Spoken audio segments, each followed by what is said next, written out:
we are all from a lineage of beings who were made human by eating meat. So let's rewind even further. 2 million years ago, you see the human brain to begin to have this sort of parabolic growth where it goes from 400 cc's up to 1500 cc's over the next 2 million years.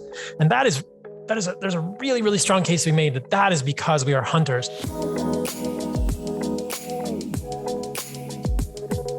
Well, Dr. Paul Saladino, I'm so thrilled to welcome you to the show. Welcome.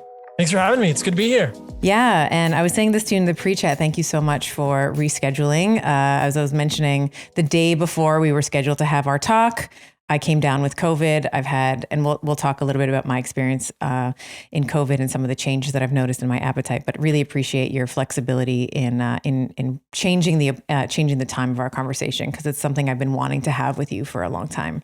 Of course. So as I've been following you for years, on Instagram when you were Carnivore MD, not Carnivore MD 2.0. And one of the things I've really appreciated and sort of admired is your evolution in thinking around the carnivore diet. And I want to talk a little bit about that. Before we do, for people who haven't heard of carnivore or who you are, I'd love for you to, let's first start maybe by sharing a little bit of your backstory in terms of how you fell into carnivore, because this is, by some accounts, some people, and we can talk about, dogmatic, philosophical, approaches to things, but some people have called carnivore a very extreme diet. So would you mind, before we kind of get into the weeds and some of the science and stuff, what is your experience in terms of, trying other diets, let's say, and how you fell into the carnivore diet and what it did for you? I grew up pretty traditionally on the East Coast in Virginia. Dad's a doctor, mom's a nurse, a lot of medical conversations at the dinner table. Had eczema and asthma as a kid. I remember my parents forcing me to take albuterol inhalers throughout my childhood. I never had horrible asthma attacks, thankfully, but I do remember at least once, this is like my dad forcing me to take so many puffs of albuterol at the dinner table that I puked in my pea soup, or maybe I'm mixing up PTSD memories of being forced to eat pea soup and it might be never liking pea soup as a kid. This is foreshadowing of what was to come with my disdain for beans. But, I went to school at William & Mary, studied chemistry and biology, thought I was going to go into medicine. During those 4 years of college, saw a lot of physicians in my sphere who were unhappy. And so I took time off, through hiked the Pacific Crest Trail, was a ski bum, did a lot of adventuring, exploring New Zealand, did a lot of really fun stuff, which I think shaped my perspective on things, or at least changed the way that I think about things. Being in the wilderness has that effect on me. It just challenged, I don't know, something about being in the wilderness, adventure, risk, challenged me to think outside the box. Eventually, I remember working in a bike shop in Bend, Oregon, thinking, this is great.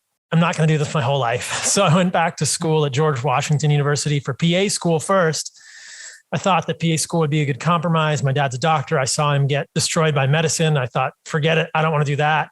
So I worked in cardiology as a physician assistant for 4 years. Pretty quickly out of the gate as a physician assistant, maybe the first year or two, I realized that was not the end of the road for me. Western medicine, once I was actually in it and practicing, just smacked me in the face with its pharmaceutical, based approach, symptom focused approach. And I thought, this isn't what I'm interested in. In retrospect, I think that I have more of an engineering mindset than a medical mindset. I like to know how things work. And I remember building things with popsicle sticks as a kid and taking things apart. And so this is the way that I think about medicine in general and human health is what is at the root of human health? What is the root cause of the illness? And Western medicine, for all of its best intentions, doesn't do that very well at all. We have great, amazing pharmaceuticals and amazing technology that is fantastic at repairing you if you're broken.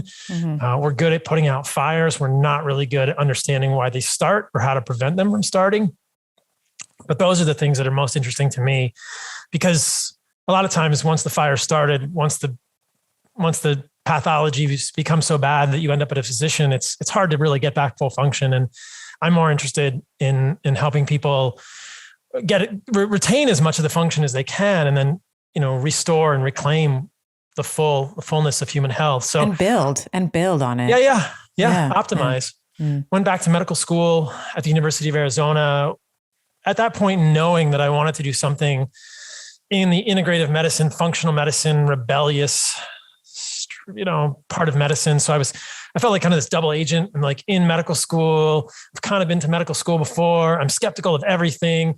I think a lot of my medical school professors and then the residents that I worked with were not so excited about the fact that I asked a lot of questions. And I learned more than once that asking too many questions in medical training is a bad idea.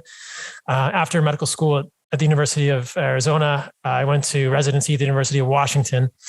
During medical school, I had some pretty serious eczema flares. I was doing a lot of jujitsu at the time, and they limited me pretty severely in my martial arts training, which was a real bummer. But at that point, I didn't really connect the dots like I did in my residency.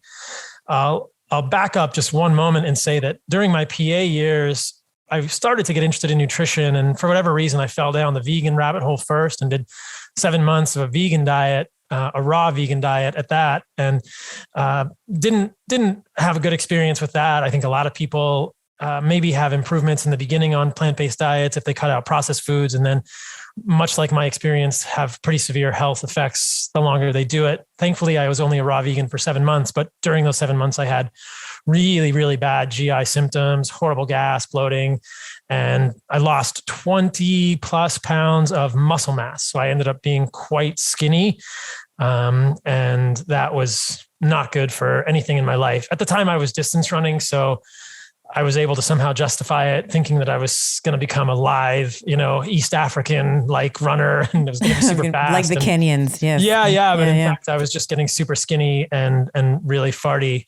So it wasn't good. No good. Adding back meat, I eventually went then paleo. I was kind of in the paleo sphere for probably the next 10 to 12 years, and a really intentional Paleolithic diet: organic vegetables, organic fruit, nuts, seeds, mushrooms, and meat. No organs at that time.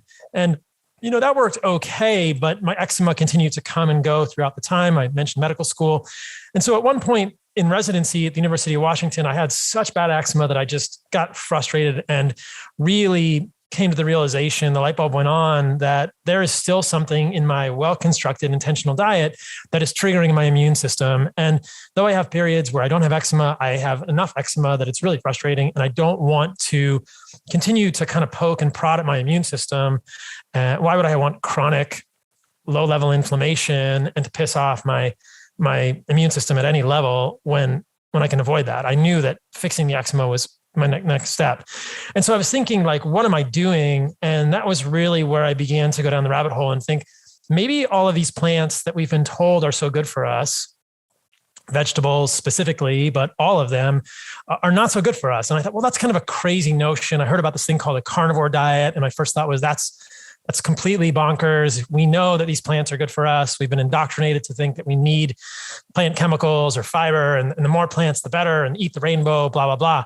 But the more I thought about it and the more I researched it, the more I got interested and intrigued, and I like to explore. So I decided to do it, and I went fully into it at that point in my life, probably 4 or 5 years ago now, and ate nothing but meat and organs and fat and salt for a year and a half.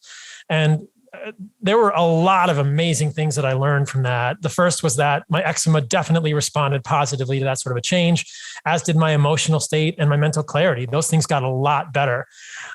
What I eventually learned after a year and a half was that long-term ketosis didn't work very well for me or for a lot of other people that I knew. So one of the things that comes along with a strictly carnivorous diet is ketosis, because you have very, very low carbohydrates. Your liver starts making ketones. And some people embraced that and felt like ketosis was great. Humans should always be in ketosis. And though I think there are benefits to having ketones occasionally, I think there are benefits to intermittent fasting, there are benefits to time-restricted eating.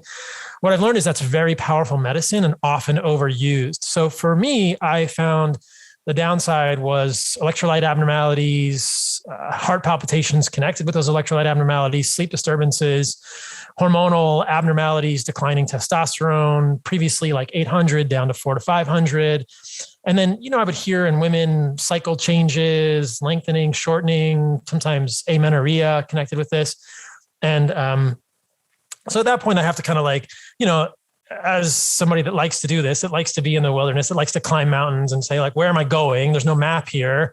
You kind of look around and you go, oh, I think I'm on the wrong ridge. I have to go down this ravine or up this other one to get really to where I want to go. And so kind of looked around and thought about it and thought, maybe carbohydrates aren't so bad for humans. I think that at that point I could realize I think that the vegetables is an interesting conversation, and we can go down and talk about why vegetables, in my opinion, are not so good for humans. But what I learned was carbohydrates are probably not the source of all evil for humans. And then if you're going to get carbohydrates, if I was going to choose to reincorporate them, the question is, how do I do that in the best way for me? Or are there better and less good sources of carbohydrates? So my thinking was, I don't want to go back and add in grains, because I was pretty well convinced at that point that grains are seeds, which we know this is not debatable. Grains are seeds. Seeds are pretty highly defended, and we'll go down this rabbit hole more in a moment. And I didn't want to incorporate wheat or oats or really rice into my diet at the time. So I started with honey and fruit, thinking, well, honey is made by bees. There's not really a defense chemical in there.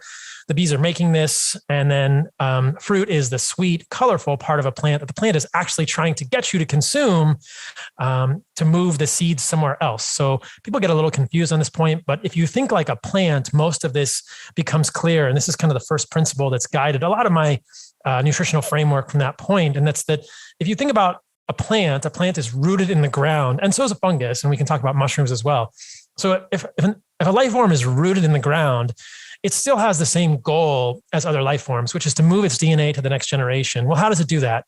A plant uses its leaves to photosynthesize, to convert sunlight to glucose through the chloroplasts and this, photosynthetic process. And then they use that energy to make DNA packaged in seeds. And those seeds are fairly defenseless. If those seeds were like little Skittles or candy for animals and they could just eat them, without any negative consequence, this plants would have gone extinct many millions of years ago. There's this 450 million year coevolution between plants and animals in this arms race. So plants are actually pretty smart and pretty good at making their seeds fairly defended. They do a lot of things with seeds. They put lectins in seeds, which are carbohydrate binding proteins.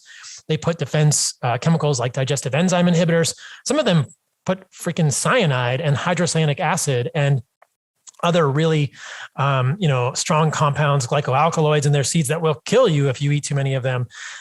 Beans, legumes are famous for putting, massive digestive enzyme inhibitors in their seeds. I mean, if you try and eat beans raw, you will go to the hospital with massive gastroenteritis. And there are documented cases of this, hundreds throughout human history of undercooked beans. So raw beans are so toxic. So plants are really smart. And they've said, okay, our seeds are highly defended. We think of wheat as full of gluten and other problematic compounds. Many people are familiar with the issues with this. So I didn't want to include grains in my diet, but fruit and honey seemed okay. And, as I did this, I wore a continuous glucose monitor and I kept track of my labs. And it was interesting to see that so many of the things that I had been afraid of or that were talked about in ketogenic circles didn't actually come to pass. I didn't get fat. I didn't get brain fog returning. My insulin didn't go sky high. I didn't get insulin resistant. My liver didn't get fatty. I didn't get visceral adipose tissue. None of these things happened. What happened was my fasting glucose actually went down. We know that long-term ketosis will raise your fasting glucose due to the onset of what's called physiologic insulin resistance. And then I felt better overall. My electrolyte abnormalities got better, the muscle cramping, the heart palpitations, the sleep, the testosterone goes back up, you feel better in general. And fruit is delicious. Honey is amazing, and it allows for a lot more variety in the diet. So that's kind of been the evolution of my dietary philosophy over time, starting with something like vegan, thinking, oh, meat is bad, and then realizing, actually, no, meat is great. Learning the anthropology and learning that meat and organs are at the center of the human diet for millions of years. I should have this in my diet. Going paleo, not quite nailing it with that, continuing to have eczema, going carnivore, probably throwing a little bit too much out, baby with the bathwater a little bit, then reincorporating fruit and honey and thinking, okay, meat and organs are clearly the most sought after foods by humans for millions and millions of years. They're venerated, they're sacred. We should not vilify them. They've been wrongly denigrated for the last 7 to 8 decades in our culture, and we can talk about why. And then incorporating some fruit and honey is a great way to get low toxicity carbohydrates while still navigating this, walking the tightrope between the maximum amount of bioavailable nutrients and avoiding as many plant toxins as possible. So that's an approach that I've called animal-based or carnivore-ish. And it works really well for me and other people. There's so much learning that came from that carnivore diet experience. with the vegetables and the plants. And it's so controversial that I still think it's really valuable to talk about. And then it's been fun to continue to evolve and always learn with that. So that's kind of been my dietary journey. That was a long spiel, but hopefully that helps. No, it sets the stage. So it's very useful because I think that one of the things that it demonstrates is your ability to try new things. And then when that paradigm maybe works or it's good, but it's not great, your willingness to continue to dig in and find alternate methods or evolve the philosophy as you go along. And that's, I started off saying that I really admire that about you because I think that, you have people in the nutrition space that are literally saying the same thing that they've been saying for 20 years. And, it's like, eat less, move more. And it's like, guys, I get it. We're talking about I know what you're talking about, this thermodynamics and calories in and calories out. However, that is not the whole story, because if it was, we wouldn't have this rampant, the real pandemic, I'm going to say, is the obesity and the chronic diseases that we see. And your observation, your N of 1, if you will, has been very much in line with, my data set is mainly women, but I started running a ketogenic diet probably 2016, 2017. I'm very interested in brain metabolism and cognition and brain health in general, and started running it very much all the cool cats were doing it, right? It's it was 1-to-1, or 4-to-1, right? No carbohydrates. And all the men in my practice were like, doc, this is the best thing ever. My testosterone and my glucose regulate, all this. And then the wives who were sort of doing the program, alongside them were like, I don't know, man, I've lost 1 or 2 pounds. I can't sleep, dysmenorrhea or anovulatory cycles, as you were mentioning. And so where I've kind of landed is there's these, and we can talk about this a little bit as well, maybe, is this sort of sexual dimorphism in our response to foods, particularly for women who are in their reproductive years, where prolonged ketosis, and there's kind of a funny observation, and I don't know if you've observed this at all, but for women, what I have noticed is when something doesn't work the way that they were expecting it to, it's we blame ourselves. We're well, okay, so the ketosis didn't work. I just have to do more of it.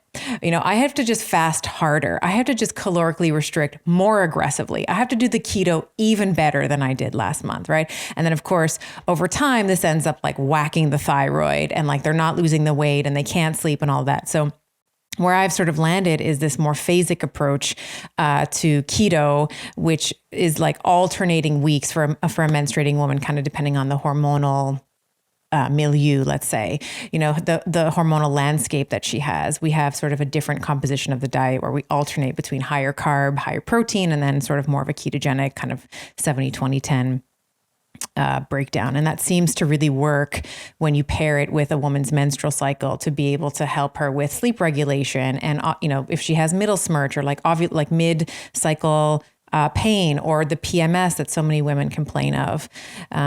So I say all that, that's all that to say that I like that you are open, that you're willing to say, hey guys, I don't know everything. And nutrition is one of these really frustrating sciences where, you look over at, physics, let's say, and it's one thing doesn't work and they discard the theory. And they're it doesn't work. It doesn't explain everything. So we have to actually, build a more sophisticated model to explain these phenomenon.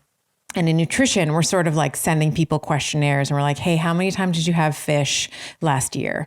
How imprecise, we'll say, the pursuit of the nutritional sciences can be. I don't know if you have anything to say on that, but I wanted to maybe double click on what you were just talking about around plants. But was there anything that you wanted to add to that? I think you're right. Probably women tolerate lower carbohydrate diets less well than men. I don't even think men tolerate super low carbohydrates long-term very well either. I think women probably have less of a tolerance to that. And anecdotally, observationally, I would say that women probably tolerate intermittent fasting less. Women probably tolerate time-restricted feeding windows less, and should be more lax on all those things, lest they affect hormones negatively. Yeah. Let's talk a little bit about plants because you brought them up.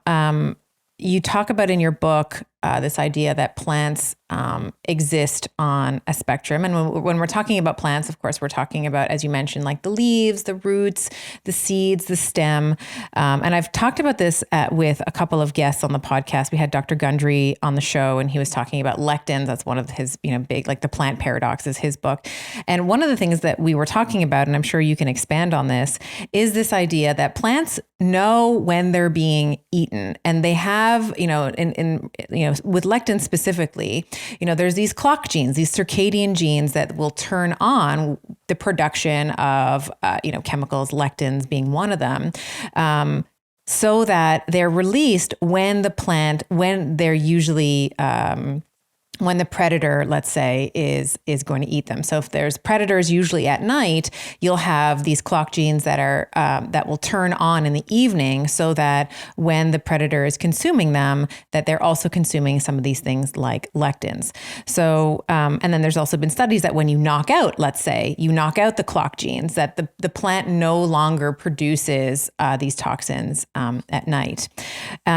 So let's start off with lectins. Can you explain what lectins are? You mentioned they're proteins, they're kind of sticky proteins that bind to sugar molecules. But what is the mechanism, or what is the end target of lectins when we consume them? I just want to hone in on something you said, which is that plants are freaking smart. There's evidence that plants can hear. They can sense a vibration of a caterpillar on a leaf.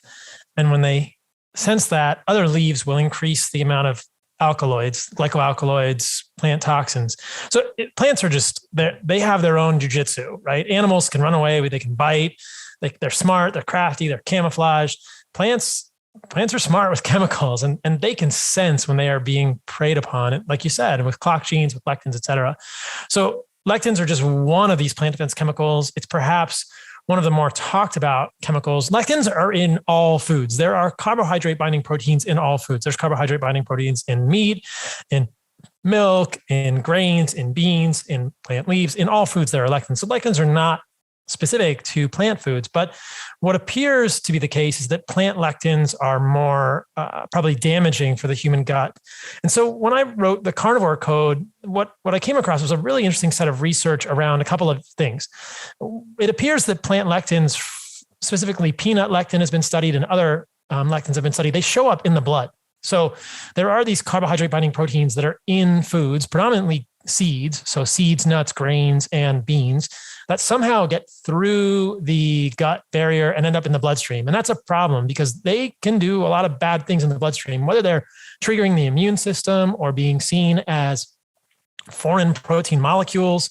There are a couple of programs that our immune system has, and it recognizes foreign fragments, and it can initiate either pathogen-associated molecular patterns or damage-associated molecular patterns, and this happens in the gut or in the bloodstream. But these proteins can potentially trigger immunologic reactions, and that's really an underlying theme of all of this, is the question, are plant foods, specifically vegetables, even beyond the seeds and leaves, the stems, the roots, and the seeds, are they containing compounds that are triggering our immune system or leading some people's bodies to initiate an autoimmune response, and could eliminating them improve autoimmunity? That's the overarching question that we're asking here, and the general hypothesis that we're trying to substantiate with this type of thing. Lectins are also problematic in the gut, where they appear to cause dysbiosis. So there's an interesting set of studies in animal models, rats and mice, where they cause overgrowth of E. coli and other gram-negative anaerobes. And that appears to happen because of something maybe they're doing with the mucus cells, the goblet cells in the gut. It looks like the lectins somehow bind to the goblet cells and then cause fenestrations or holes in the mucus layer in the gut. And then you get all of these gut microbiota touching the epithelium of the gut, which is not what's supposed to happen. There's generally supposed to be this mucus layer between the lining of our gut and these trillions of bacteria in our gut. And so this mucus layer is produced by goblet cells, which are in these crypts and in these invaginations in the gut. And something happens when we have lectins, and it does seem to cause this overgrowth of the wrong type of bacteria, probably linked to inflammation in the gut, leaky gut, this opening of zonulin, other gap junctions in the gut, causing immunologic reactions there. But it probably starts with something with the lectins binding to goblet cells and inhibiting this, but you see openings in this mucus layer, you see breakdown in the mucus layer, and you see dysbiosis. And what we see clinically at a higher level is the elimination of these lectins often improves a lot of autoimmune symptoms. And so that's a really fascinating thing to look at. And I think in general, a low lectin diet or understanding where lectins are concentrated is a great thing for a lot of people and really improves a lot of chronic disease states that Western medicine is essentially powerless to affect positively. Yeah, and I think that's really in line with my observation with caring for I have a lot of experience with Hashimoto's thyroiditis. So, and I would say in autoimmunity in general, there's usually some hallmark of hyperpermeability of the intestinal wall, as you mentioned, some type of gut dysbiosis. Like almost all of them share that. And when you are explaining, the mechanism, for example, in terms of how leptin can disrupt that, it's breaking those tight junctions in the gut, as you said, it gets through, and then that's going to incite this inflammatory response because the immune system will be like, what is that? This is a foreign protein. So now we create, antibodies against that. So anytime it sees that, and this is sort of another reason why eliminating gluten is really important, because specifically for my Hashis ladies, but I would paint broad strokes and say for any autoimmune patient, because that protein gliadin, when you sort of look at the structure, looks very similar to the thyroid. So it would be very easy for the immune system to mistake the thyroid for the gliadin. So if you've already created these antibodies against the gliadin because you're consuming lots and lots of gluten, and I would also say it also also structurally resembles a cerebellum as well. Now, thankfully, we have, a blood-brain barrier, but even then you can have a leaky, what's called like a leaky brain as well as leaky gut. So you can have these autoantibodies that are now attacking the thyroid, which is going to, of course, cause a whole lots of dysregulation, lots of rampant inflammation, these Hashis flares that are spoken about. One of the things that I wanted to ask you, and I want to talk about, your evolutionary lens around this, and you've been alluding to it a little bit. But for example, my ancestors are Portuguese and Lebanese. So father's side is from Portugal, mother's side is from Lebanon. In Lebanese cooking, there's quite a bit of chickpeas. There's lots of lentils. But one of the things that my grandmother always had on her stovetop was a pressure cooker. And I didn't really know what she was doing. She would just kind of, put the chickpeas or the lentils in the pressure cooker, cook them. And then she would go on to make whatever she was going to make, or the sesame seeds, she would make tahini, or she would make, hummus, which are foods that, I grew up with, so they're sort of comfort foods to me, but understanding these mechanisms that we're talking about, I wonder, and I would like to understand your perspective on this. Is there ways that we can attenuate some of the negative effects that consuming some of these plants, like the chickpeas or whatever, through through cooking them, through changing their structure through heat or pressure? Yeah, let me answer that, but let's back up even further. I think the basis for a lot of this is fascinating, and that's probably the last few thousand years, perhaps. But if you rewind further, 20,000, 50,000 years, or even 200,000, we look at Homo sapiens arising 350,000 years ago, Homo habilis, Homo erectus, probably 2 million years ago. I think that's where we need to really start to understand that's our lineage as humans. And when I talk about being an Italian, for instance, my last name is Saladino, and not eating pasta or tomatoes, people have this sort of cultural reaction, and they say, how can you be Italian and eat those things? Yes. Right. And look at Italian people eat it. My ancestors ate pasta and my ancestors ate tomatoes, and therefore it should be good for me. And I think, whoa. Your ancestors were hunters. Right. And more recently, your ancestors were in cities and they were domesticated. They became, part of this pastoralist culture after the Neolithic Revolution, or de-evolution, more accurately, happened 10 to 15,000 years ago. But all humans, everyone listening to this, has a much richer ancestry in hunter-gatherer cultures. And it's only probably more from the last few generations of memory that we think of, Portuguese, Lebanese, Italian for my family. And we think, oh, these are the traditional foods. Well, it doesn't necessarily mean that they're amazing or the best food for humans. It means that's what we've adapted to in the last, we've adapted, I think, in terms of what we can source as humans. But we are all from a lineage of beings who were made human by eating meat. So let's rewind even further. 2 million years ago, you see the human brain begin to have this sort of parabolic growth where it goes from 400 cc's up to 1500 cc's over the next 2 million years. And there's a really, really strong case to be made that is because we are hunters. There's cut marks on bones. There's mass animal graves that happened 2 million years ago. There's carbon dating. There's strontium dating, calcium, barium dating. There's all sorts of stable isotope data we can look at from fossilized remains of humans to suggest that throughout the majority of human evolution, we were getting most of our protein from animals rather than from things like beans or nuts or seeds, not plant foods. We were getting protein from animals. We are hunters. And there's papers in the anthropology literature that say, Neanderthals were essentially hyper-carnivorous, early humans, hyper-carnivores. We were focused on meat and we always have been. And if you go back to currently living hunter-gatherers like the Hadza in Tanzania, where I went last year, you ask them, what is your favorite food? They'll say the biggest animal I can hunt, which for them is usually an eland, like a 2,000-pound impala.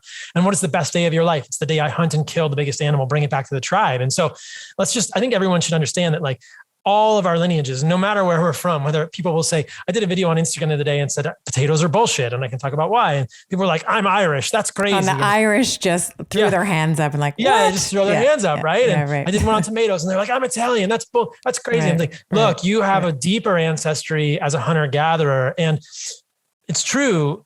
When did our ancestors eat plant foods? When did our ancestors eat vegetables? Well, when they couldn't afford anything else. Exactly. When they couldn't find anything else. When they weren't successful hunting. So the Hadza are the same way. The Hadza don't go foraging for salad. The men in the tribe or the women in the tribe don't wake up and think, wow, we're going to find some really tasty pumpkin leaves today and we're going to eat them raw. That's crazy. They think, man, I hope my husband kills a big animal today and we can eat some freaking bone marrow or a heart or a liver or some muscle meat because that's what I really want. Right. And then if they think, oh, we found a hive, we got some honey or there's some ripe fruit, the berries, that's what causes them to celebrate. They don't get excited if somebody's like out hunting pumpkin leaves or tubers. That's fallback food for them is the word used in anthropology literature. So I think that over time in the last 10,000 years, then the last 5,000, 2,000, 500 years, which is what most of our ancestry can remember, the last few generations, we've become, quote unquote civilized. That word is fraught with so many explanations. And I have a podcast on my podcast, which is called Fundamental Health with Chris Ryan, talking about civilization and the downfall of civilization. He wrote a great book called Civilized to Death. But we have to think that our recent memories, people who are civilized, quote unquote, they're living in places where they probably can't get or can't afford meat for all their meals, or it's not available, or the butcher doesn't have any meat. So what do? We are resourceful humans. We are omnivores, but we are animal-focused omnivores. And so we find the ways to make these plant foods the least toxic that they can be. But I think the most important thing that I would like people to understand is that throughout human history, and I believe this persists very strongly in our genetics today, in our physiology today, there is a clear hierarchy. There's a totem pole of preference of foods. And it starts with meat and organs, and then it's fruit and honey, and maybe something like raw dairy. And then you get into like plant foods like vegetables. And as you're saying, if you're going to eat these vegetables, if you're going to eat leaves and stems and roots and seeds, we must understand how to detoxify them. And also realizing if I have to detoxify this food, you better believe it's at the bottom of the totem pole historically. And then all the corollary questions, which we can potentially address if you want. How did these foods that are at the bottom of the totem pole get elevated to the top? Like the totem pole has been completely reversed, right? It's like somebody just took this nutritional hierarchy and completely reversed it and said, just make meat a condiment. Don't eat a lot of meat. And then you should eat lots of vegetables. Like, no, I'm going to turn that thing all the way reversed. Eat as much meat and organs as you can. And then if you're going to detoxify, if you're going to eat the vegetables, make sure they're detoxified. So to your question, yes, pressure cooking is probably the best way to do it. No, pressure cooking does not remove all of the defense chemicals from plants and can still cause issues for people. So I think that it depends on where the person is. how significant the chronic health issues are, how significant the autoimmune issues are, whether they would want to include detoxified plant foods in their diet. But the most important thing to understand, again, is that hierarchy, and that, look, it's organs, meat, fruit, honey, raw dairy. Those are really the most celebrated foods throughout human history. The more you focus on those, the better you're going to do. You can eat detoxified plant foods, but then you're sort of signaling to your body that you're not a good hunter and you're not in a good hunting tribe. When you're talking, you're reminding me of, I'm forgetting his full name now, but it's Yuval Harari something. Yuval Noah Harari, yeah. There's the other name, yeah. So he wrote Homo sapiens, and in the book, he wrote something like, did we domesticate the wheat or did the wheat domesticate us? Because all of a sudden you have to tend to this crop and you are, harvesting the wheat and putting it in the, tower for storage or whatever. And now you are no longer nomadic. Now you have to stay here. And then now you have resources to protect, right? We build homes and now we stay in those homes rather than being outside at dusk, let's say, or walking around collecting berries, et cetera. And what I think you're talking about is, more generally, is what is the best diet for the species? You mentioned the Neanderthals, and my son, who is very much into history right now, he's like, why are there no Neanderthals? And I was like, well, that's a really good question because, we have dogs, lots of species of dogs, cats, lots of different types of cats. There's only one species of human right now, which is Homo sapien. And you can argue that, as you were saying, this consumption, like through the advent of fire and consuming more meat products, that our current lineage, if you will, was able to go from this, low, smaller brain size to this much larger brain size. So now there's like strategy and power in numbers. And, potentially this is why we don't have like that line or that lineage of humans no longer around. We don't have Neanderthals anymore because they were arguably bigger, arguably stronger, but you have through the consumption of meat and fire and strategy and like weaponry, et cetera, able to overtake sort of a bigger species and for us to rise to the top of the food chain. So let's come back to so pressure cooking. You're like, it's like, meat always, like there's this hierarchy. We should always be consuming meat over anything else. And I would love for you to comment on why you think that hierarchy has been flipped. Like one of the things, and I've discussed this with many people on the show, like Rob Wolf's been on, we've had, and there's this sort of discussion around this vegan agenda or this plant-only based agenda. I saw a professor who I'm actually going to be interviewing soon on Instagram. He was drinking cricket protein powder. Mexico had, sent him, like some company in Mexico had sent him, this protein powder made of crickets. And I was like, I am not eating insects. Like that is where I draw the line. So what are some of your thoughts on why you think that this hierarchy has been reversed? And, we hear of, Bill Gates being like one of the major, farm owners, or at least, agricultural, I'll say, landowners in the United States, and really pushing this like beyond meat and like plant-based, and we have to limit the amount of meat that we consume. Where do you think that comes from? And do you think that there is, and why, and maybe the question is, why is it so sexy? Like, why does it really seem to be taking hold where you have almost cult-like individuals who, there was this woman on TikTok my son told me about that was removed because she was talking about, the people who died in the 9/11, the attack on the Twin Towers, some of them deserved to die because they were meat eaters. And I was like, what are we talking about? Like, what are you saying? And so I would love your comments on that, why you think that hierarchy has been flipped. I think that it's tough to piece it together fully. You can look at the history of the medical paradigm beginning in the 1950s, 1960s with Ansel Keys and the American Medical Association, the American Heart Association, badly done epidemiology that associated meat consumption or saturated fat with higher rates of cholesterol and then higher rates of heart disease. And we're pretty well aware now that that's false, that studies are cherry picked, that meat doesn't lead to increased inflammation. There's plenty of good interventional studies to suggest that, to corroborate that. We know that doesn't make sense evolutionarily. Why would a food that's been at the center of our evolution and I will say this with 100% conviction, that is essential for optimal human health, optimal health of children and adults, and that is meat and organs. Why would those foods be bad for us as humans? It makes absolutely zero sense without even diving deep in literature.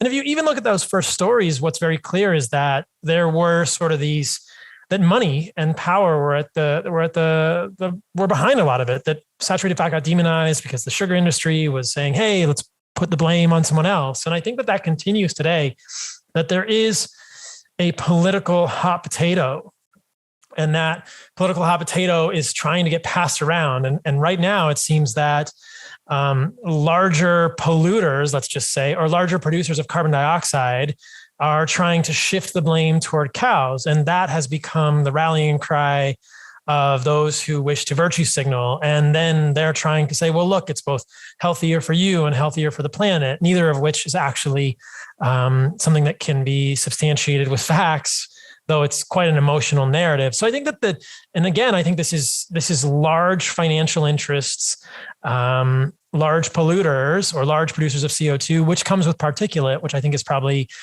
just as bad, if not worse than carbon dioxide in the atmosphere, that are looking to just say, let's just put the blame over there, right? Like, right. Don't worry about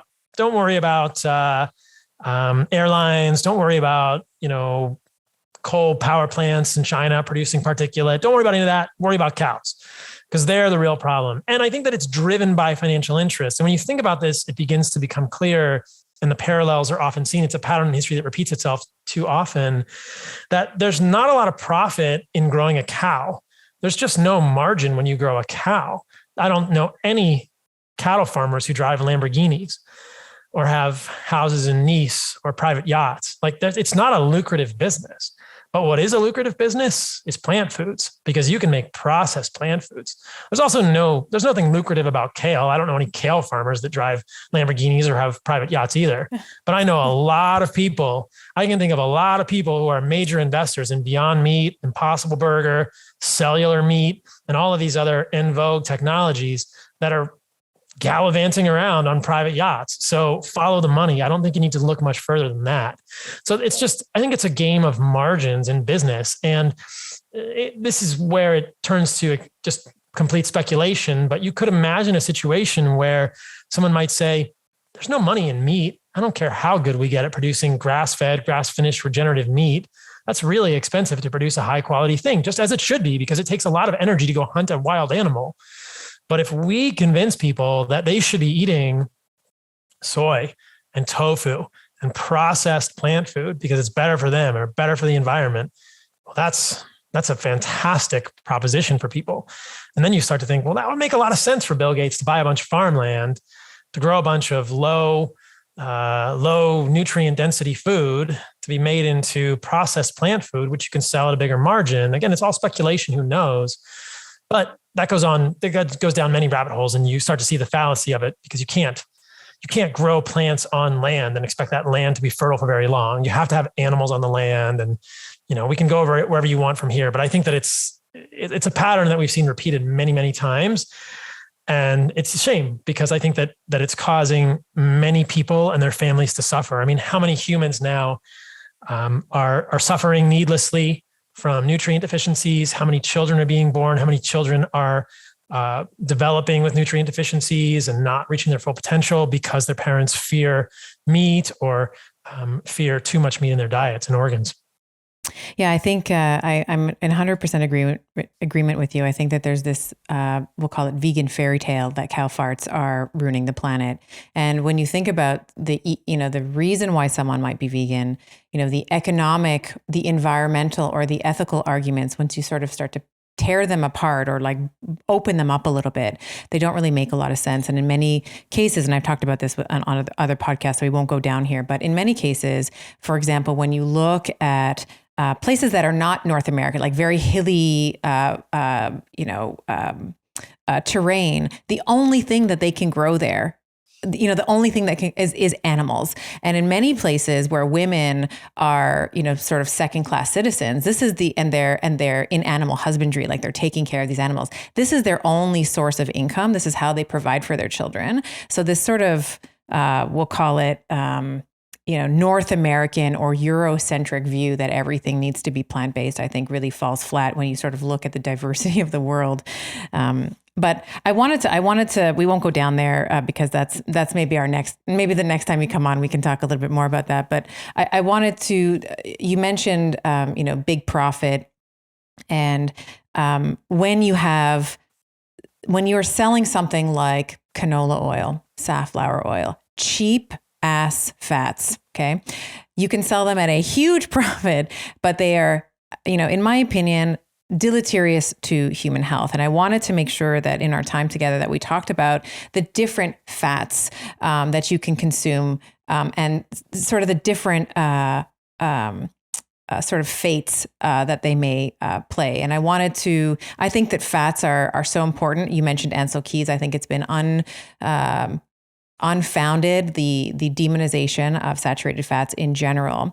But let's talk about linoleic acid. I know you talk a lot about that in your book. You've talked a lot about that publicly, but what is the fate when we're consuming a lot of linoleic acid? How does that alter the fate of the fat cell? This is super important, and I'll try to keep it high level and not overly technical, but it's an interesting thing. And I will say the science here is not settled, but I'm pretty convinced this is a massive, massive problem for humans. So what we have here is an 18 carbon omega-6 polyunsaturated fatty acid that is found primarily in seed oils. And to a greater extent than animal fat or specifically tallow, it's found in avocado oil and in olive oil as well. And we can talk about the relative amounts. But linoleic acid is what some people would call an essential fatty acid. I don't really think of linoleic acid as essential because if you are eating anything on the planet, I don't think there's ever been a single person on the planet who had a linoleic acid deficiency. But I think that there are billions of people on the planet who have excess linoleic acid. And that is, there are a lot of lines of evidence pointing to that being a very problematic thing, perhaps the most problematic thing. So that may sound like hyperbole, but that is what I believe, that linoleic acid and excess linoleic acid is probably the single greatest driver of chronic illness in humans in 2022 and over the last few hundred years since the beginning of seed oils in 1910. Think about this as a framework. In 1900 and prior, rates of cardiovascular disease, diabetes, obesity, cancer, dementia were a fraction, 10 to 30 times lower than they are today. And all we were eating was animal fat. So every piece of fat that we had, and that our great grandmothers and grandfathers treasured that fat. That was lard, that was tallow, which is from cows, and that was butter. And the rates of these chronic diseases were a fraction of what they are today, a minuscule fraction. If that's not enough for people to call into question the demonization of saturated fat, I don't know what is. 1910, Crisco company develops hydrogenated vegetable oil. Previously, it was a machine lubricant, and off we go to the races. Evolutionarily, hunter-gatherers don't get a lot of linoleic acid in their diet. Most animal fat is 2% linoleic acid. The majority of their calories are from monounsaturated fats and saturated fats with small amounts of polyunsaturated fats in the fat of the animals they're eating.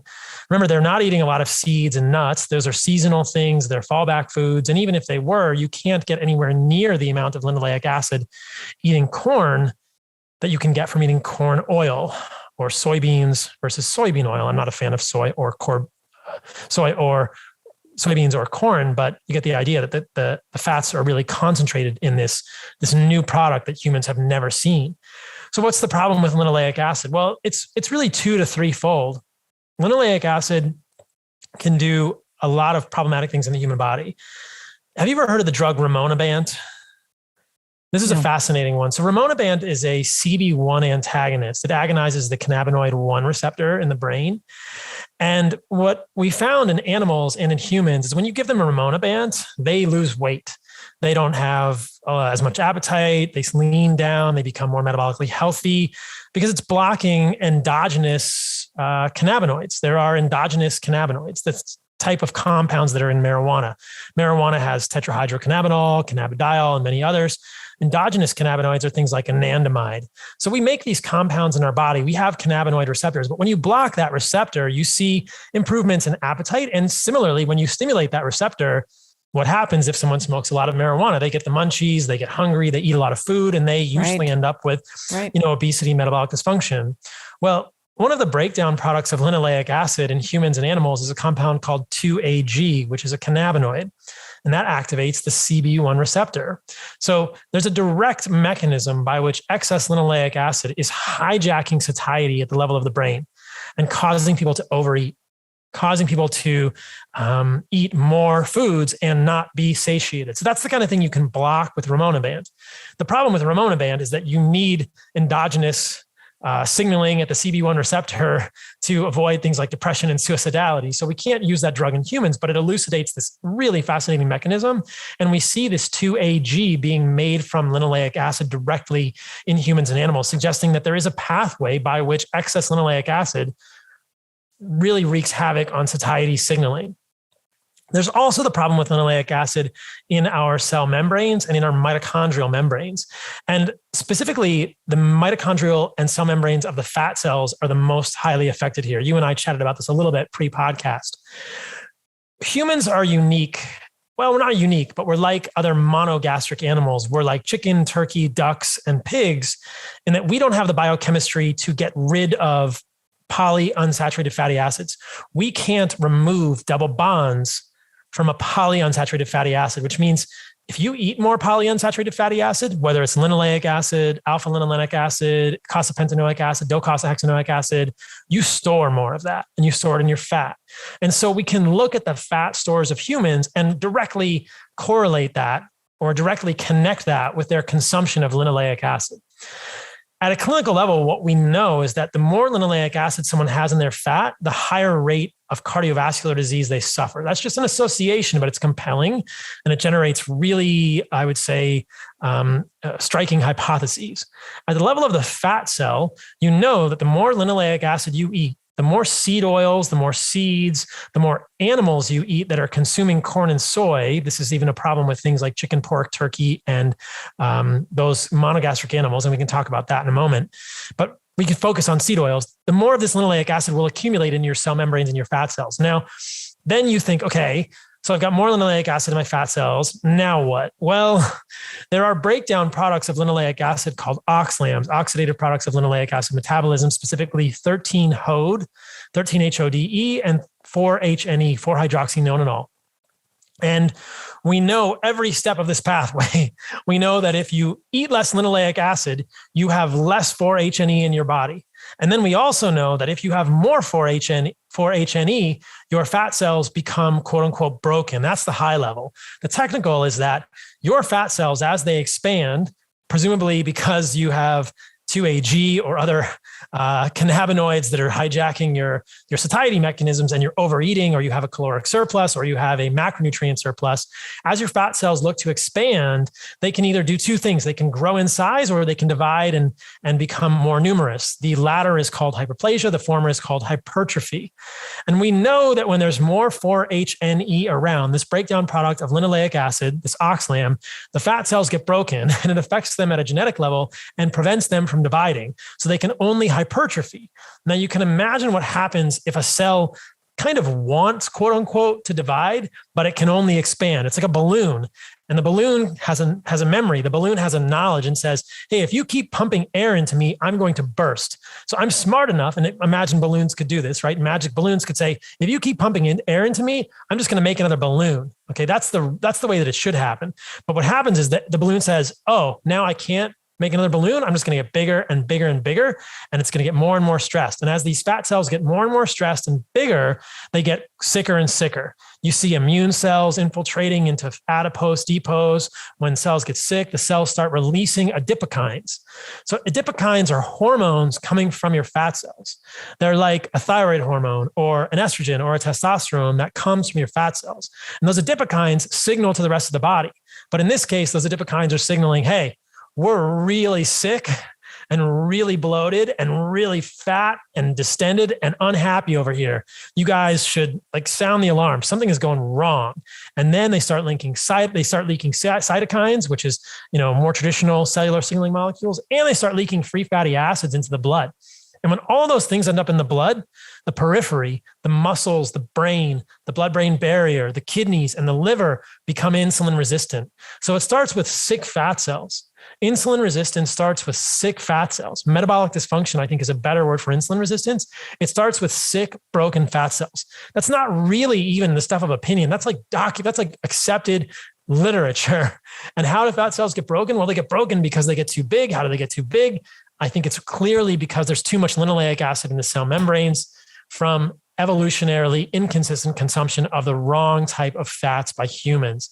And we're eating more of these wrong type of fats because who doesn't like to eat 10 Doritos or 20 Doritos or 100 Doritos? Well, the Doritos soaked in linoleic acid, of course you can't stop eating it. There's a lot of reasons, and satiety is quite complex, but that's essentially what happens. But I think a lot of people talk about insulin resistance, they talk about metabolic dysfunction, but no one ever discusses the mechanism, probably because it's quite technical. But that's what's going on, I think. And it's really easy to avoid. It's easy to test and to know if you're metabolically broken. And it's easy to avoid. The way to avoid it is just don't eat seed oils. And then the next level is actually the hardest level for people. Be aware of all of the fat that you're eating. How much olive oil are you consuming? How much avocado oil are you consuming? How much fat from animals that are fed corn and soy that are monogastric animals are you consuming? The basic takeaway here is how much linoleic acid are you getting in your diet? We are getting massively increased amounts. We know this. There's been great studies by Stefan Goyenet and others documenting that in the last 50 years, the amount of linoleic acid in our diet has risen massively. I think it's something like 15 to 17% of our calories now as Americans is from linoleic acid. Contrast that to hunter-gatherers, to less than 2% of their calories from linoleic acid. So we're closing in on 10x an increase in linoleic acid in our diet. And that, I think, is really wreaking havoc because of this evolutionarily inconsistent biochemistry at the level of multiple levels, the brain, the fat cells, et cetera. Does all that make sense? Yeah, it all makes sense. And I appreciate it because it kind of goes back to what you were saying before about this reverse in hierarchy, right? So we, in modern society now, it's like polyunsaturated fatty acids. You have to be having all these PUFAs. These are really great for you.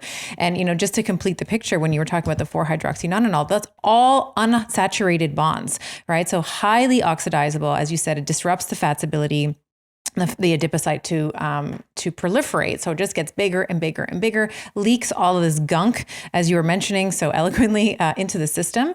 And then we have this hormonal fallout as well, where so we have this, the adipocyte and the insulin signaling makes it, more pro-inflammatory, I would say, in women as well. Like as your adiposity increases, your tendency or your you tip the scales towards this estrogen dysregulation as well, and this estrogen dominance, which has the kind of knock-on effect of whacking the thyroid, as I like to say.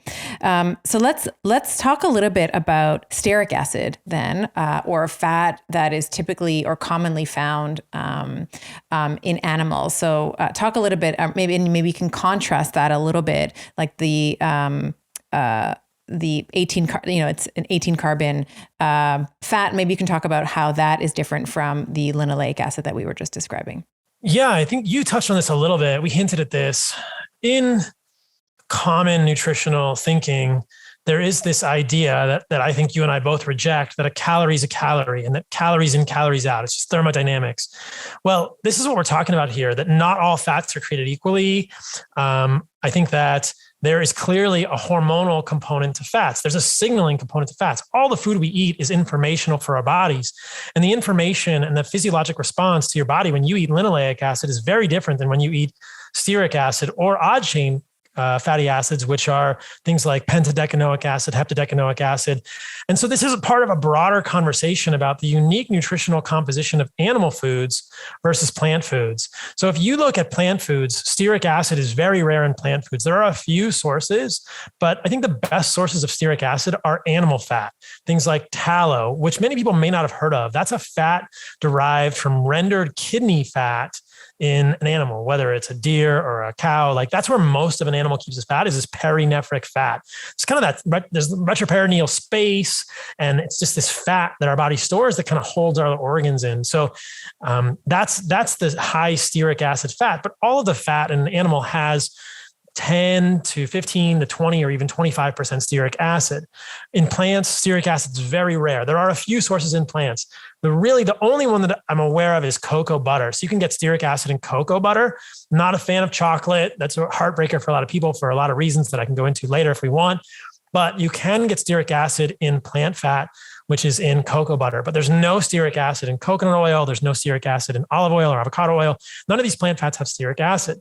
The other thing is that animal fats also contain fat-soluble vitamins like vitamin K2, vitamin E, odd chain fatty acids, which are things that never get talked about, but have some really compelling data regarding cognitive protection with aging. So yet again, here's a point where in nutrition, we don't have it all figured out. We haven't even understood what all the nutrients are in animal and plant foods. So it's funny because we think like we've got it all figured out. We know exactly what humans need. We can make a multivitamin. Nobody's getting scurvy anymore. We've got it figured out. Well, we are still in our infancy with nutrients, and there are so many cool nutrients that we are beginning to learn about. And I'm especially interested in the ones that are only found in animal foods because I think they're really often associated with deep optimal health. The stearic acid is one of them. So there's fascinating experiments in mice and humans showing that when you give a mouse stearic acid, it basically gets a six pack. It just gets lean. Like there's studies that are really kind of gross, but from a medical perspective, they're fascinating. They've opened the mouse. They've obviously killed the mouse, and you can see the visceral fat. They feed some mice corn oil, some mice olive oil, and some mice stearic acid. And the mouse with stearic acid has no visceral fat. Visceral fat is the fat inside of the peritoneum, the fat around your organs. It's not the subcutaneous fat that you can pinch by your belly button. It's the fat around your organs. And so this mouse fed stearic acid has like no visceral fat. They're just lean and healthy, whereas the corn oil fed mouse, or even the monounsaturated fat fed mouse, the olive oil fed mouse, gets a higher visceral adiposity. They have this big sort of omentum that comes out. And then in humans, there's a great experiment. It's in one of the Nature journals. I can send it to you, where they took people and they made them vegan for 3 days, which is always a bad sign. And they starved them of stearic acid. And I'm sure in addition to lots of farts and them being kind of cranky because they weren't eating meat, that you can see their mitochondria stop burning fat. So the number of acylcarnitines in the blood goes up. Acylcarnitines is a marker of sort of fat metabolism, and the mitochondria actually fragment. And then they give them back stearic acid, thankfully, in a shake, and the mitochondria fuse and they turn on, and acylcarnitines in the blood go down. They start burning fat. So we know that if you want your mitochondria to work properly, to fuse, to be popping along, to be using fat for fuel, which is something all of us should do, you need to have stearic acid. But we don't think about this. Like there's no RDA for stearic acid. There's nobody says like, hey, you have a stearic acid deficiency. But I think probably, I don't know, maybe 80% of the population probably has a deficiency of stearic acid. So bringing it back full circle with linoleic acid, I think that if weight loss is a goal, which it is for most people, then you need to think about your ratio of linoleic acid to stearic acid. And you want to minimize linoleic acid and raise stearic acid as high as you can. How do you minimize linoleic acid? You avoid seed oils, and you also avoid animals that are fed corn and soy. This is something I've hinted at. I just want to make sure I clarify this point.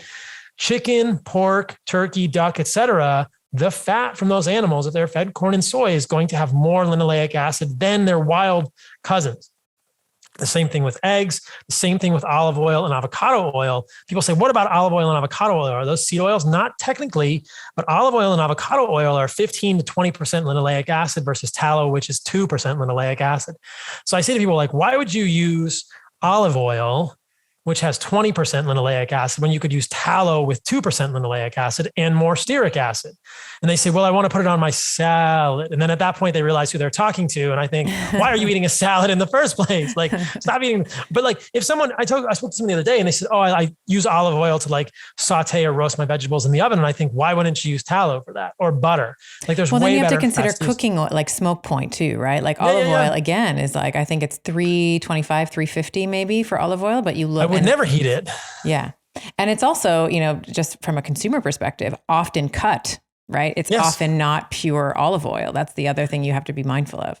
And it's rancid often in the stores. I mean, there's a well-known, nutrition pundit who's super big fan of olive oil that I won't name, who recently had a huge recall of a bunch of his olive oils because they were all rancid. Mm-hmm. So I don't know why humans would do that. Olive oil is better than 50% linoleic acid soybean oil, but I'm still not a huge fan of it. Or avocado oil for the same thing. And I think just touching on that weight loss piece, I think if you want your fat cells to be resistant, let's say, to this hypertrophy, you want to be consuming more animal fat. Like this linoleic acid does seem to increase the sensitivity, like the insulin sensitivity to these fat cells, so that they're able to actually take in more substrate and just get bigger and bigger and into this balloon that you were describing. So excess linoleic acid is going to create this hypertrophic adipocyte, and you're also sensitizing the fat to do more of that. So when you're consuming animal fats, it appears as though that it also makes the adipocyte less likely to take that up as well. So that's another observation that I just wanted to make sure that we talked about. Yeah, well done. You understand this stuff deeply. That's impressive. We think about insulin sensitivity as a good thing, but not to confuse people, at the level of the fat cell, you don't want your fat cell to be overly insulin sensitive. You actually sort of want your fat cell to be insulin resistant. Right. This is why the term is very misleading. And the way to make your fat cell sort of say, hey, I've had enough, is to eat saturated fat. Right. Right. Let's pivot slightly to organ meats, because I know part of the carnivore ethos, part of the modus operandi, if you will, is that we're not just eating muscle meat, which is what most of us tend to eat. I love my meat. It's really super tasty, but organs are also a really important part of that. And we talked a little bit about liver. And, I was saying to you in the pre-chat, I've seen you, with your kale is bullshit t-shirt, eating your testicles and eating the liver and heart. And I actually remember, I'm totally dating myself now, but I remember Anthony Bourdain, on one of his trout, like when he was still alive, obviously doing his show, he ate a beating heart. I think they had extracted it from a snake or something. I can't remember what the animal was, but he ate a heart of some animal, and the amount of outrage at the time was like, how could you do that? How could you eat a heart? And this has been, when I was young growing up, it was like liver and onions. That was the dinner that we sometimes had. My grandmother would often cut heart into into the ground. She'd put like chicken hearts into, ground beef. So, and bone marrow, my favorite is bone marrow. There's nothing better than putting a long femur bone with the marrow, a little salt in the oven, and just kind of scooping it out afterwards. But for some people who are listening, that may seem absolutely disgusting. And maybe that's back to your point around being civilized and civilization and sort of being more and more divorced from our roots. And, that we are really, not just on this earth, but of this earth. And there is a, life death cycle that we all have to sort of embrace and become comfortable with. But if we're thinking about organs, where might someone start? What might be some organs that are, less exotic, we'll say, that are less exotic than, than maybe starting off with bull testicles? Yeah. The testicle thing is, it's a fun thing that I do, and I talk about it to gather attention. But you don't have to start with testicles. Let's actually start this discussion with why the heck you would want to eat organs. And we've hinted at this a little bit previously, but the real easy take home here is that animal foods are incredibly nutrient rich, and muscle meat doesn't have all the nutrients you need to kick ass. And so the question that I ask people is, where do you get your riboflavin from? And most people have maybe heard the name riboflavin, but they say, oh, my multivitamin, which is the worst place to get your multivitamin, it's the worst place to get your riboflavin. But if you're not eating liver or heart, you're almost certainly deficient in riboflavin. It's a critical B vitamin, and it's especially important for those of us with MTHFR polymorphisms.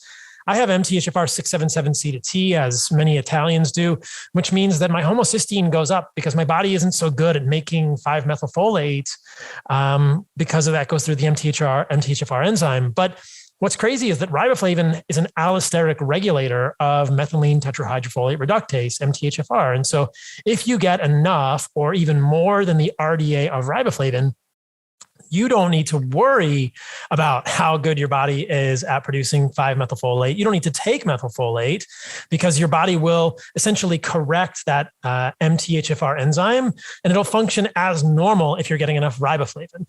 This is just an example of why B vitamins are so important for all of this. So it's really really critical that people understand, where are you getting unique nutrients from? Where do you get your choline from? Where do you get your vitamin A from? Where do you get your biotin from? Where do you get your vitamin K2 from? Where do you get unique nutrients that we don't think about every day? Basically, probably most people think like, I took my vitamin D today. Did I get some vitamin C? That's it. But if you really want to kick ass, if you really want to be good, whether that's for a woman, you want skin, hair, nails, you want fertility, you want young looking skin, you want good body composition, or a man, you want strength, libido, whatever you want. Like, this is more complex than just 2 or 3 vitamins, 2 or 3 minerals, and some macros. You really have to get this full richness of nutrients. And it's something that we've always done as humans, always in quotation marks, until probably the last few hundred years. I mean, I think you don't have to go back very far in your family. You remember eating liver as a kid, but I think generations from now on will never know what organs are because they will never be eaten. So we are at this critical moment in human history where organs are being forgotten. I go with the Hadza, the liver is treated as gold. It's treated like a sacred piece of something absolutely precious. It's 2 hands. It's placed on a rock. It's divided among the tribe. They eat the organs first. All animals eat the organs first. Orcas kill great whites. They eat the testicles and the liver. And they just leave them there. They just want the balls and the liver. And, lions go for the viscera. They go for the liver and the heart and the spleen, all that first, because there are unique nutrients in these foods. Heart is a great source of coenzyme Q10, anserine, taurine. So you can get down into the weeds and be like, wow, muscle meat is great, but it lacks a lot of things. Liver is a great complement. So if people are thinking about organs, the 2 I would start with are liver and heart. And liver, because of just the richness of nutrients in there, and heart, because it does have unique amino acids that are better represented than muscle, and it has anserine, taurine, carnitine, and coenzyme Q10. And there's a rich sort of tradition and history around heart. So I'll just say a few things about each of those organs and then pass it back over to you.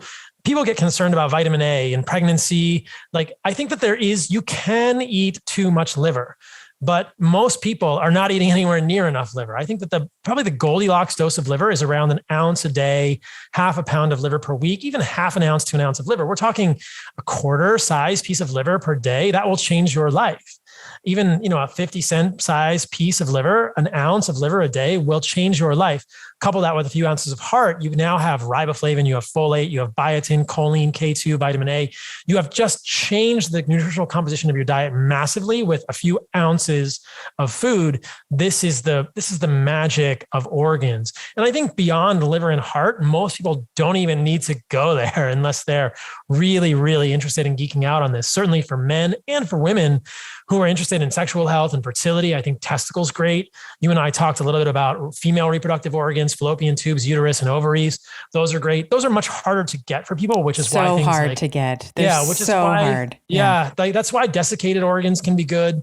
That's why we do what we do at Heart and Soil. This is a company that I built to help people get desiccated organs. I thought my mom and my sister, my dad, they'll never eat fresh organs, but they will take them in a desiccated capsule. So that's I think the best on-ramp for people. Fresh organs are best, but if desiccated is what most people can do, or the only way someone can get uterus, ovaries, testicle, et cetera, then that's fantastic too.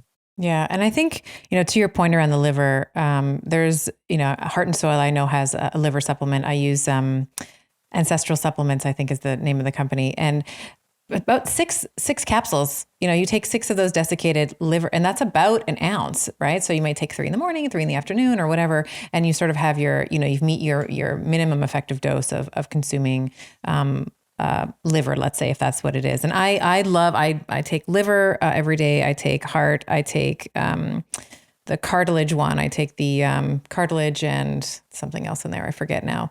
And I would love to get I was on your website actually this morning, seeing if it was in stock that I could order. Her package. Yeah, the her package. I was like, I wonder if he has it. Not yet, but I'll keep I'll let you know keep when it on it comes refresh. back. Yeah, we have another one called Skin, Hair, and Nails, which has trachea and scapula cartilage in it. Nice. And how much do you, if you're moving from raw organ, let's say, to cooked organ to desiccated organ capsule, you said that, raw is always better.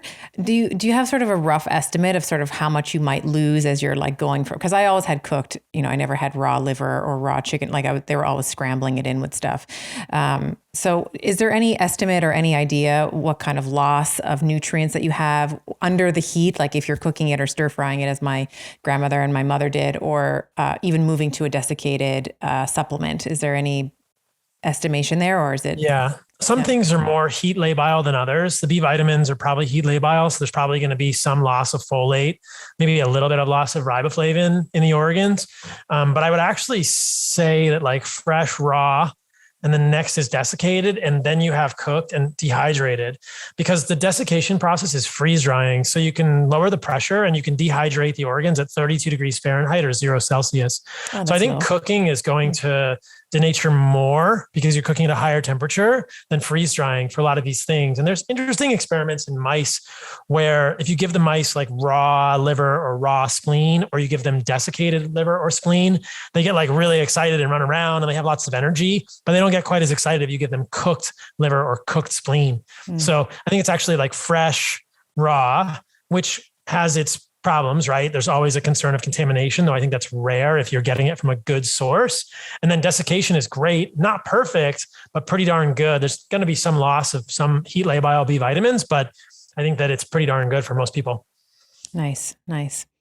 I wanted to, I told you I was going to ask this in the pre-show, and I want to talk just a little bit about censorship a little bit and COVID. And part of our, I started at the top of our conversation saying thank you for rescheduling, because I actually had COVID the day, I was coming down with sort of these more severe symptoms before we were scheduled to record. And one of the things that I've noticed personally is so I lost all my taste, all my smell. That was several days of that, marked loss. So there was a couple of days where even if you put, I have this neurological kit that I used to have in clinic, where I was, I would have coffee, coffee beans, vanilla, some smelly markers and stuff, where we were, doing a neurological test on patients. And for a couple of days, I had my face in coffee beans and I couldn't smell a thing, couldn't taste anything. Of course, it's very peculiar when you have the nociception that there's texture, but you're not actually getting any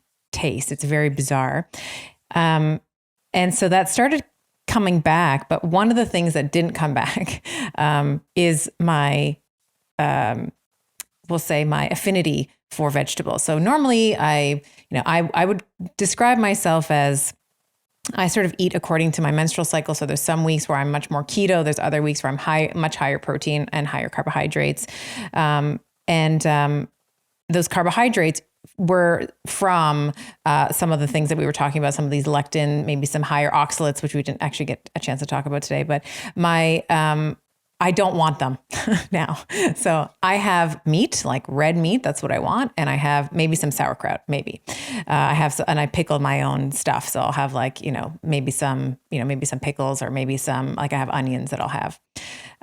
So I know that's, maybe I'm just a freak, but have you heard of anything like that where, post-COVID, where we clearly see this neurological infiltration, right? This change in olfaction, the change in taste, do you see people kind of becoming more carnivore, or is that's just my N of one? I've never heard anybody else say that. That's the best side effect of COVID that I've ever heard of.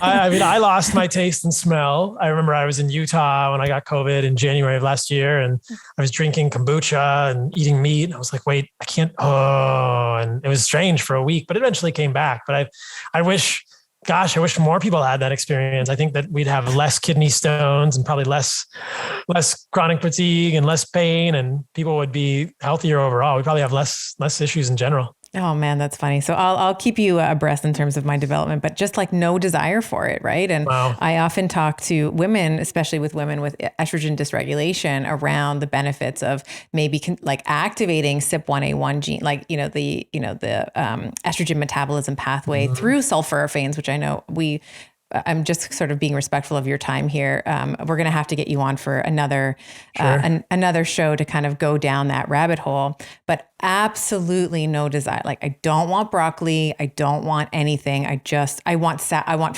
my fermented stuff. So I've been fermenting more things, and then just like the red meat. Well, I'll comment on that briefly. I think people do ask me about that when I say like broccoli is bullshit, kale is bullshit. They say, what about indole 3-carbinol or diindole methane or something for people with estrogen dominance? And to that I say, yeah, I mean, it's a Band-Aid. It's like I won't debate that there are chemicals in plants that have pharmacological effects in humans, but we have to be aware of the associated side effects. And just like any prescription medication that you're going to give someone, whether it's metoprolol or a statin, I mean, I'm not a fan of prescribing either of these medications, it comes with a package insert. And we know that metoprolol is going to lower your blood pressure, but it's also going to slow your heart. It's going to change your sympathetic nervous system. It could affect erections. It could affect all sorts of things in humans. It can cause depression and cognitive slowing. Statins can cause muscle fatigue. It can also cause memory, whatever. We know these things have side effects. We know that these exogenous molecules have side effects. And so this is the problem with, I would say, a lot of the isothiocyanate type compounds, including sulforaphane or other, compounds from the brassica families, though they may affect the detoxification systems, phase 1 and phase 2, a certain way, and that can be advantageous for estrogen metabolism in some women. We have to realize that has an attendant side effect. Obviously, this at the level of the thyroid, inhibiting iodine absorption, et cetera. And I think that in general, we think similarly in this regard. The goal is to correct the root cause. And so if a woman is estrogen dominant, they have excess estrogen, correct the root cause, which I think in 9.8 cases out of 10 is insulin resistance. And so I think with anytime anybody asks me that, I say, what's your fasting insulin? Like I want to know if a woman has estrogen dominance, what's your fasting insulin? And then go from there. And I wish maybe we'll have to develop a test for this, like a fat biopsy, like how much linoleic acid is in your fat, what's going on at the level of your adipocyte, how healthy are your adipocytes, to really, I think that's the ultimate fix for estrogen dominance, because we know that this is associated with insulin resistance, metabolic dysfunction as well. It's almost just the same thing, it's almost like pathonomic or something. Right. Well said. All right. So just, if people want to find out more about you mentioned your supplement company, just kind of let people know where they can, you're so entertaining on Instagram. You have a new handle, of course, after being deleted about talking about the virus that shall be, the virus that will not be named. So why don't we tell everybody where they can find you and how they can interact with you? Yeah. So Instagram is good. Carnivore MD 2.0. After I got Zuckerberged. And then if you're interested in desiccated organs, and we have a really, really robust team of health coaches at heartandsoil.co. People can always email us with questions about how to eat an animal-based diet. Obviously, we have all the desiccated organs on the site. Hopefully, we'll get her package back with uterus, ovaries, and fallopian tubes very soon. And it's been I'm really proud of what we've built with the company, because it helps a lot of people, whether they buy our supplements or not. The people that don't are getting fresh organs, which we're even more excited about, but that's a really great place for resources too. But I try to get to most of my DMs on Instagram. People can reach out to me there, but I do try to make it fairly entertaining. I eat testicles from time to time on Instagram and sometimes drink blood, but sometimes you can't look away. You're like, oh my God, he's going to do it. No, he's going to do it. He does it. He does it. Wonderful. Well, thank you so much for your time today. I definitely would love to, if you're open to it, love to have you back on. There's a couple things that we didn't get to today that I think we could have a really awesome conversation about and sort of continuing this. And I just want to reiterate again, just my admiration for your ability to evolve your philosophy over time. It is very rare to find that we have people who, as I was saying, like it's just it's just, calories in, calories out, and that's it. If you have anything else, then that's, you're eating too much or you're not moving enough. And I think that, your willingness to sort of not change your mind, because I don't think you've changed your mind, but I would say evolve your understanding as we understand more science. I mean, that's sort of the scientific method, is like, as we get more information, we can add to the paradigm that we have, or we can alter it somewhat. So thank you very much for your time today. Really appreciate it. You're really welcome. It was great. Love to come on again. And here's hoping that the scientific method doesn't go extinct too. I was just talking to somebody else about this the other day. There's a lot of people in the media taking heat for asking questions, Joe Rogan, et cetera. And I think, what happened to being, that's the reason I got deleted. I don't know what happened to being able to ask questions, but at this point, I've just decided to focus on the nutrition side, lest I get deleted again. And the goal is to just help as many people nutritionally. And I'll leave, conversations about viruses to other people for the short term. But I think that the scientific method is something we need to preserve. It's going extinct. I agree with you. And I think that it's so frustrating. I mean, we, basically have a gag order, from our governing bodies that are like, you cannot talk about it. Medical doctors who I'm friends with that are like, if you give a medical exemption, let's say, to what is looking like a coerced medical procedure, the V word, they're being brought up by they're being brought up by their regulatory bodies, questioned why. And I think that, when we think about any pandemic, any viral, any invading pathogen, let's say, okay, your metabolic health is of primary importance. When I had COVID, I lost 8 freaking pounds in a week, and I was eating, I was trying to keep it really eats away, at least my experience of it, really ate away at my reserves, but I had reserves. I am someone who lifts heavy. I lift almost every day. I'm someone who had adhered to a ketogenic diet for, several years now. So I had the capacity to withstand that. But we know from the data, and I know that we're getting on another topic and I feel like I could talk to you forever, but your metabolic state, dysfunction, or, we'll call it,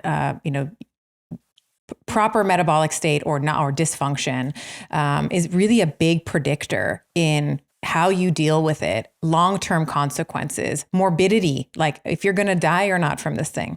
So I think that there needs to be, and I still yet not really haven't really seen any political, I understand from a political perspective, you're just trying to talk to the sort of the lowest common denominator, like everyone needs to get everyone needs to get vaccinated or else is sort of the messaging. And to change your behaviors, like to start eating organ meats or to eat more stearic acid or some of the things that we've been talking about, is a much bigger ask than rolling up your sleeve. So I understand from a political perspective why this might be a very difficult conversation. And they're probably going to get voted out if they start talking about it too, because most, we'll call it Americans, I'm in Canada, I'll say the same for Canadians, we want the path of least resistance. And I think that as a society, that really needs to change. We need to have strong men and strong women that are willing to get uncomfortable and train your resistance so that we can, be resourceful when there is something to resist. Totally agree. Yeah. Totally agree. Yeah. Metabolic health is key. Yeah. Yeah. But we won't talk about it on Instagram. We'll just talk about it on this podcast. Hopefully this podcast doesn't get deleted. But thank you so much for your time, Paul. And we'll reach out and we'll schedule like a 2.0 as Sounds great. mentioned. Sounds great. Thank you so much. Right in this video here, we're talking all about keto and keto for women, the thyroid, how that is impacted, the role of exogenous ketones in improving our metabolic flexibility. Such a juicy conversation. You're going to love it right here. Female physiology is hyper reactive to perturbations in physiology. Female physiology and hormonal balance can be offset by a reduction in insulin.